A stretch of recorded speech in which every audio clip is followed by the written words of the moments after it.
think it is so important that we actually get into the conversation about Greenland, because one of the number one things I think is super interesting about this whole Greenland conversation is the lack of information, right? It's the sheer lack of information that we have on the Greenland, right? Here's the interesting thing. Iceland is mostly green, and Greenland is mostly...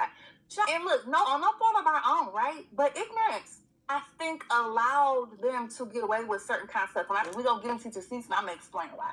Because let me, I guess, just jump into everything. Because when I tell you just the lack of basic understanding that we have on some other countries, I feel like allowed certain things to not have as much resistance, maybe, or require as much dialogue as we probably would have had we had true understanding on what was actually occurring. So, but I think that's a significant element and piece of this foundation is the fact that we accepted really shallow, real bare bone explanations for things because we didn't know. You know, the world is that girl. When we talk about Greenland, I want you to keep in your mind it's minerals, minerals, minerals.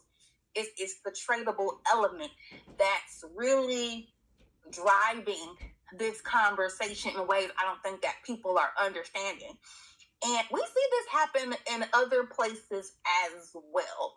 But I just thought it was super important that we acknowledge the impact of cultural control and how that plays a factor in gaining control, right? So what I found very interesting was that 200-year absence, right? Like, there was a point in time where they kind of like, okay, you know, although we have control, they're not really doing too much with it too. Because when they came back, they didn't come back saying, hey, you know, guns are blazing, you know, let's go 300 Sparta, run in there. They came in through the lens of religion and faith and spirituality, right? So they reconstructed the overall landscape through the lens of religion, because absence doesn't mean freedom, right? And you know what I'm saying? This wasn't like unique to Greenland by any means. I'm going to make sure you can do what you need to do as long as you need to do it, right? So if I'm saying I'm going to put my name on the line for you, you know there's a fee for that. There's a price to pay when somebody offers you support. Their form of currency, which is the U.S. dollar. So now anytime somebody wanted oil, they have to put it in U.S. dollars, which you got to invite me into those conversations. You're starting to look a lot like Venezuela's situation, right? I think even though we talked about the fact that Greenland is 80% ice, baby, that 20% is a strong 20, let me tell you that. But that 20%, if better yet, even more so than that, because like underneath the ice is an enormous concentration of minerals, right?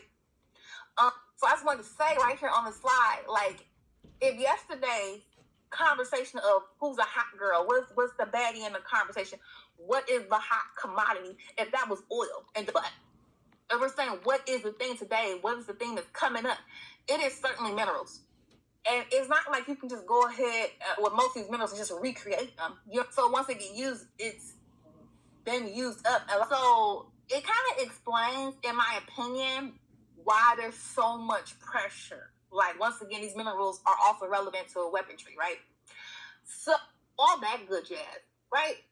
Right here, they also, what I found very salient, they mentioned national security. They said that it's a national security conversation. It becomes a security issue or point of conversation, right? Relevant to these minerals. Minerals that are what? We present in Greenland. I told y'all I'll bring you guys some receipts. As you can see, Geological Survey for the United States, 2025, a list of critical minerals. So why pressure now? Like, controlling minerals is just never about the money. Whoever controls access controls dependence, right? So with that being said, the moment something becomes essential, I said this before, neutrality exits the chat. So what looked like distant land suddenly becomes strategically important, right? And it's not just the currency that they're fighting over there. So you gotta think. trying to not just control how my economy is operating, but I'm trying to control a couple of them, right? And I'm saying them going on the offense, but like just to protect themselves and be able to live the peaceful lives they appear to live, right? And whatever you offering right now, we said we don't want it. They said, "Oh, I want to buy it." They said, and I was like, "Oh, imagine how powerful that is to be like, yeah, I don't want to be a part of anything that y'all got going on right now." So this isn't about like Greenland being for sale. Like, oh, no, it's not about that. And it isn't about like sudden discovery. Just it's about control. It's about resources. It's about supply chains and who gets to shape the next phase of global economy, because the global economy is what's really up for discussion. In Venezuela, we kind of talked about it, the intersections between that, all of what happened there, history, and then the relationship of BRICS, right? The same is happening here, y'all. Because we know that certain things dictate and control not just your economy or one economy, but some things can control multiple economies.